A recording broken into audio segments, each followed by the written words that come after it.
Kabayan, masamang balita para sa mga visitor visa holder na nandito na sa Canada at naghahanap ng trabaho through working permit. Kasi naman kabayan, ang IRCC ay nag-announce lang po ngayong araw na ito, August 28, 2024. Ayon po sa IRCC, Canada ends temporary public policy allowing visitors to apply for working permit from within the country. Dito sa Canada, kabayan. Okay?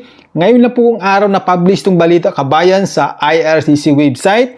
August 28, 2024. IRCC Refugees and Citizenship Canada has ended a temporary public policy that allowed visitors to apply for a work permit from within Canada, effective immediately. Ay, naku, grabe, ano?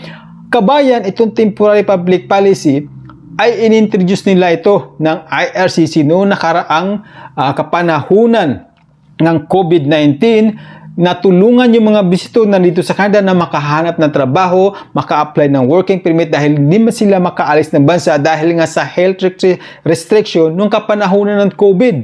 Okay? Subalit kabayan, yung temporary policy was set to expire next year pa, February 28, 2025. Ayon dito, okay? Babasahin ko. While the temporary policy was set to expire on February 28, 2025, IRCC is ending the policy as part of our overall effort to calibrate the number of temporary residents in Canada and preserve the integrity of the immigration system. IRCC also aware that some bad actors were using the policy to mislead the foreign nationals into working in Canada without authorization. Okay? Dagdag pa ng IRCC, they will continue to process applications submitted before August 28, 2024 under the policy.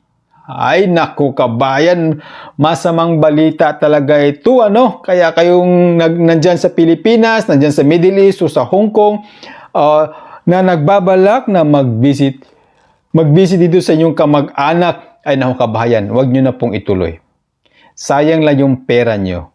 Okay? Kasi, itinigil na po ng Canada kung yun ang balak nyo na maghahanap ng trabaho sa Canada. Pero, kung legit talaga na visit or tourist ang balak nyo, ang pakay nyo, well, welcome naman kayo kabayan. Pero kapag maghahanap kayo ng trabaho, ay huwag nyo na pong aasahan yun. Hindi na ho yun mangyayari. Okay? So, isang masamang balita kabayan, aabangan natin yung mga susunod na update. Kasi dito kabayan sa Canada, talaga namang wala na.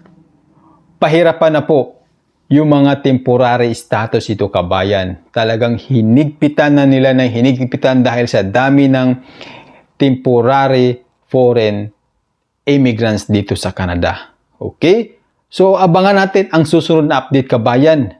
This is Dads from Dads Info TV. Ako magpapaalam po muna mula po dito sa Sudbury, Ontario, Canada.